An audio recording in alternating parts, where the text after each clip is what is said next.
inta kale ee na maqlaysa ee nala fikirkiiyo nala aragtida ah waxaan ku salaamayaa salaanta islaamka assalaamu calaykum waraxmatullaahi wabarakaatuh.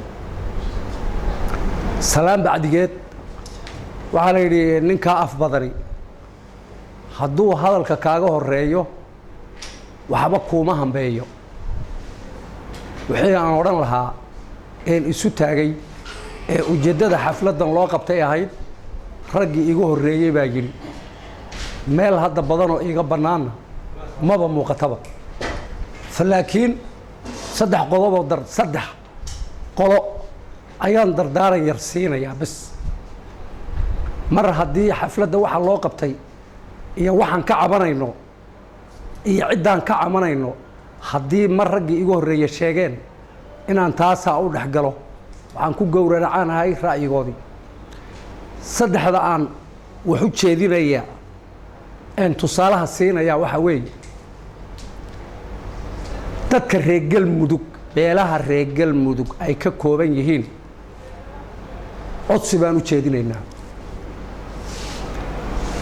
guddiga dhisi doona maamulka galmudugna ama ha noqdo arrimaha gudaha ama ku beeluha iska soo xuleen ha noqdee iyagana codsi baan u jeedinaynaa. ninka suldaanka ah ee shirkii hore dhex fadhiyey ka maantana inuu dhex fadhiista rabaa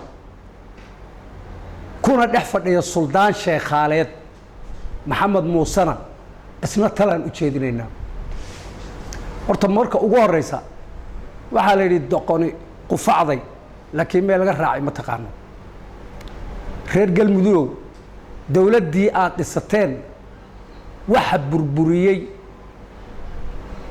ee ay isu taagi weyday waa xaqdarradii dhismaheedii aad ka samayseen ee odaygii hadda iga horreeyey uu sheegay ee kii ka sii horreeyey uu sheegay ee ahayd in 5 xildhibaan beesha sheekhaaleed laga siiyo 5tiina isku qoys la siiyo. cadaalad darradaas kuwa laga tegayna ay ahaayeen reerow qudub oo deegaanka galmudug waxay ka yihiin ilaahayna ka og yahay ummadda deganna ay og tahay. dadka maanta ku abtirsada aqoonta diinta islaamka ama dugsi ha noqdo ama jaamacad ha noqda dadkii wax soo baray oo laga helaya 100 qof oo maanta waxa ay dhageysanayaan u malaynaya oon kolle i beeninaynin dadka deegaankaas deganaa ay macallimiinta u ahaayeen.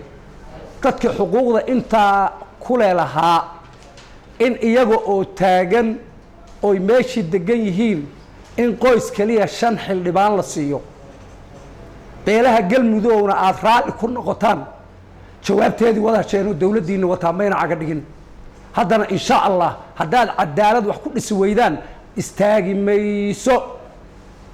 inkiraadda dhaafa waadna taqaanaan maanta nooma horlihidin dadku waa isbarteen dad qarsoomi kara ma nihin.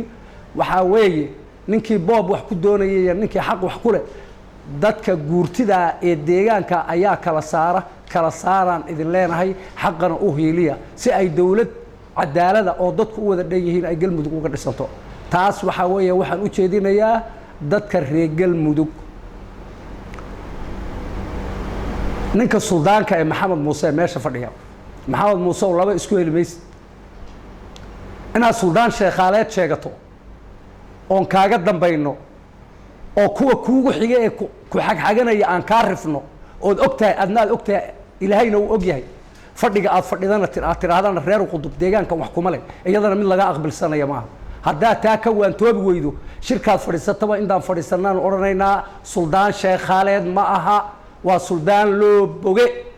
shir dambe oo hawiye iyo ku soomaaliyeedna dhex fadhiisan maysid. haddaad barnaamijkaa maanta go-aanka aad ka leedahay ee galmudug ee beelaha sheekhaaleed ee dega aad xaq ugu qaybin weydo adigana ogow dhiilkaagaad ka arkaysaa. adigana intaasaan ku leenahay. dadka dhisi doona galmudug hadday wasaaradda arrimaha gudaha tahay iyo hadday guddi madax bannaan tahay iyo hadday dad kale oo ay iska soo xulaan ay noqoto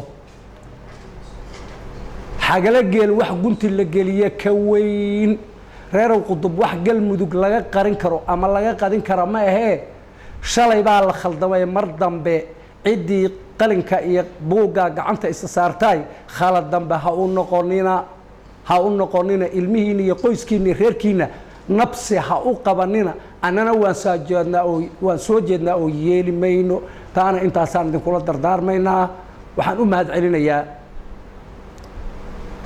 meeshii ay galmudug kala tagtay ciddii isu keentay ee ugu horreysa dowladda federaalka sida uu ninkii ugu horreeyey u sheegay ee jundigaad aragteen geliyey ee maanta isu keenaya laakiin idaacadaha waxaan ka maqlayaa qaar badan oo dadkii ihi oo kuwa aan rabin inay wax dhismaana inay xagxaganayaan oo cirbaha kaga taagan yihiin war idinkuna ka waantoobo dadkiinu waxa noqdeenoo deegaamada kale waxaa la qaybsadeen talada la idiin soo jeediy aad wax ku noqonaysaan raaca wasalaamu calaykum waraxmatullaahi wabarakaatu